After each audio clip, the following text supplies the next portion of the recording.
Eu pretendo aqui tentar indicar para vocês como modificar a fonte e algumas características dela utilizando o PDF LaTeX e classes como Article, Book, Report, e que não vai ter muito problema, né?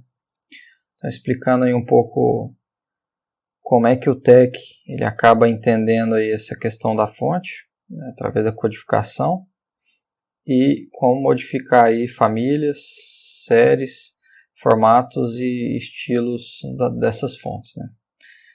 Então, quando o Donald Knuth ele criou o TeX, ele não precisava se preocupar com acentuação, que é o nosso caso, por exemplo. Então, a engine TeX ou LaTeX, né, que é o que compila o texto, ele foi todo feito aí para entender esse ES, né, ESC2, que é uma tabela de códigos, né? Eu simplifiquei aqui, coloquei apenas o código decimal e a sua correspondência, né? Alguns vão ser comandos, né? Isso aqui em ESC2 ele dá algum comando, e outros são as letras, né? Maiúsculas, minúsculas e demais caracteres, né?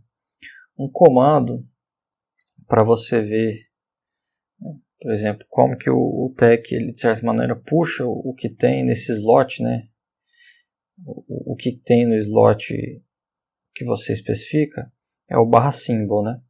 Então, se você, por exemplo, que eu dei um exemplo, né? Assim, se usa o número 108 para representar o símbolo 108. Então, quando eu coloquei o símbolo 108 e a minúsculo aqui, veja que ele aqui no texto colocou o L minúsculo, que ele veio na tabela do ESC2, buscou aqui onde está o 108 e o 108 tinha um L. Então, é isso que de certa maneira que ele faz, né? Ele vai lá na tabela da fonte, pega o que tem naquele slot e compila e joga, né? De acordo com a codificação que você está usando. Só que a gente tem um problema aqui que não tem a acentuação. Então, é claro que isso não foi só um problema do TeX, né? Isso é uma questão de fonte aí para a web, para tudo. Então foi criado o Unicode, que vai ter aí mais slots, para poder ter mais opções, né? Ele cria um certo problema que utiliza mais memória. E aí, né, foi criado outros, como o TF7, o TF8, que é um dos mais utilizados, que ele mais ou menos entende quando é a hora de utilizar um acento ou algum caractere diferente ou não. Então o TeX, ele precisa que você especifique algumas coisas, né, para que ele faça aí a fonte de maneira correta. Ele já vem com algumas coisas por default, mas você tem que, dependendo de como você, da fonte que você utiliza e como é que é a entrada das letras ali, você tem que dizer para ele. Então, primeiro, você tem a entrada do texto que vem aqui pelo teclado, né? Você vai digitando. O TeX, ele entende essa entrada aqui que nós estamos vendo como códigos, né? Que ele pega aquele código 108, 107, só que provavelmente, né, geralmente no hexadecimal. Então você tem que dizer para ele como é que está sendo essa codificação de entrada, né? Isso se você estiver usando PDF LaTeX e tudo. O XLaTeX ele já tem algumas coisas embutidas, né? Então, no caso do PDF LaTeX, você vai ter que dizer para ele. A maneira de dizer para ele é utilizando este pacote, o input-enc, né? Enc, encode de input, encode de entrada. Então, quando você utiliza, né, o comando use package UTF-8 input-enc, você está dizendo para ele que a entrada ela já tem em formato UTF-8. Então, ela já pode vir direto com acentuação, que é geralmente o seu sistema, quando está em Unicode, essa é a melhor opção, no caso dos sistemas Linux. No caso dos sistemas em que está em alguma opção ISO, a forma mais correta, né, que vai te ajudar mais é utilizar o input-enc com essa característica let1. Então, que é o caso aqui. Estou utilizando o input tank let1 e aí vem a saída. A saída você vai dizer para ele com o phone tank. Então você chega para ele e vai falar o phone tank para utilizar a codificação T1, né? Existem outras, OT1, T2A, T2B. Essas aqui geralmente você usa quando vai usar o pdfLatex e fontes que tem cirílico ou outras línguas, né? E aí quando você utiliza essas duas, T1 phone tank e input tank, ela então vai entender bastante do que você digita, manda na entrada e vai mandar geralmente certo para a saída, que é o documento tech aqui. Uma vez feito isso, você já pode começar a buscar fontes, né, para modificar aí essa tipografia. Uma maneira, aqui eu estou usando um pacote, mas uma maneira é você escolher definindo um comando aqui chamado de family default. Você renomeia ele por default, ele vem esse computer modern one, mas você pode vir aqui e modificar. Vamos colocar, por exemplo, a opção PNC. A opção PNC ela é a New Century Schoolbook, que eu acho que não é essa aqui. Vou compilar para a gente ver a diferença. Essa eu acho que é a GFS Artemisia que estava antes. Aí veja que modificou.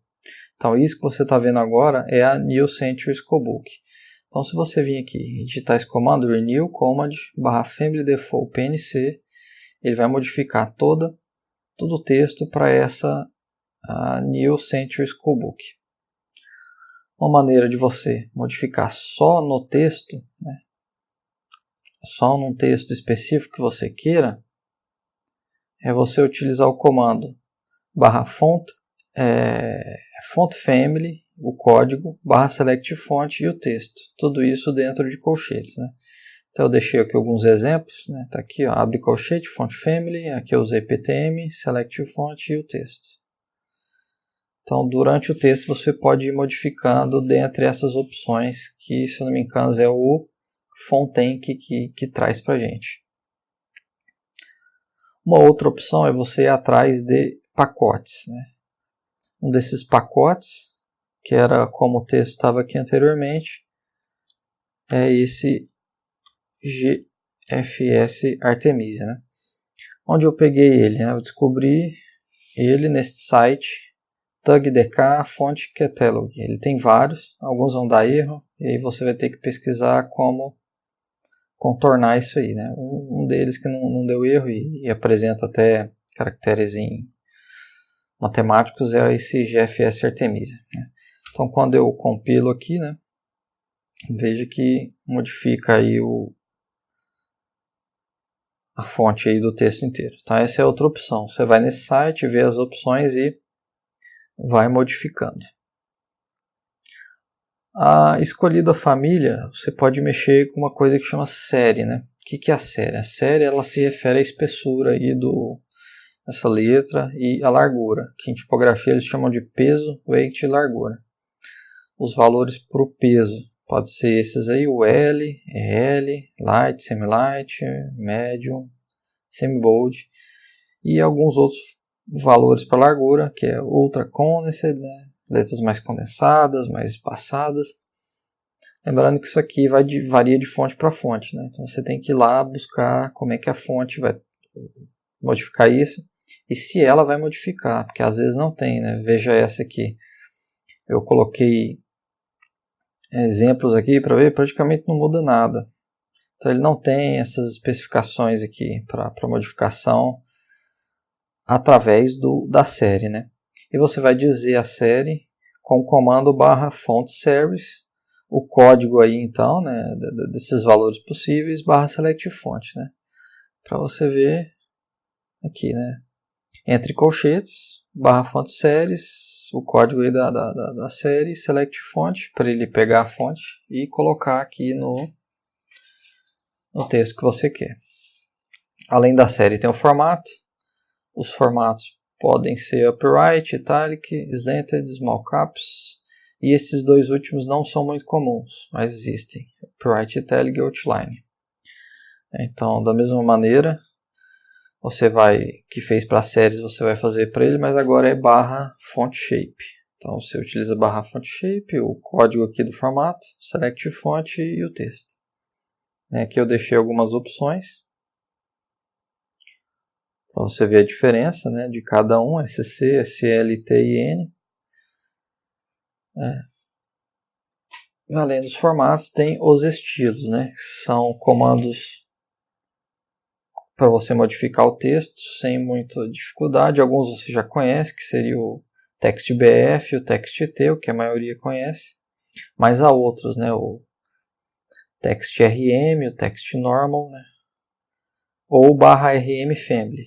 Para utilizar esse RM Family, você abre colchetes e coloca barra RM Family, SF Family, que seria a família serifada da fonte que você está usando, a família em Roman, família em Typewrite, SL, né, Shape, SL Shape, ou Text SL. Então estas são algumas opções que você pode utilizar, assim como o barra env, né? Então, assim, tentei fazer um vídeo rápido aí, sem muito aprofundamento e também sem muita demora. Existem algumas outras opções, como font spec, né, que é a que eu mais uso, mas aí eu utilizo com XLatex, não utilizo com PDF LaTeX. Né, e eu pretendo fazer alguns vídeos mais, um pouco mais específicos sobre fontes em LaTeX, não só sobre fontes específicas e peculiaridades delas, mas algo mais aprofundado aí em como a coisa ocorre, que é meio complicado.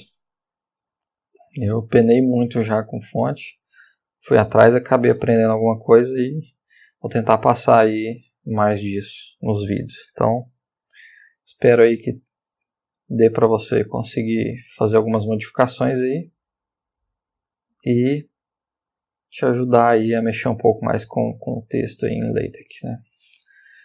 Obrigado aí por assistir e até um próximo vídeo.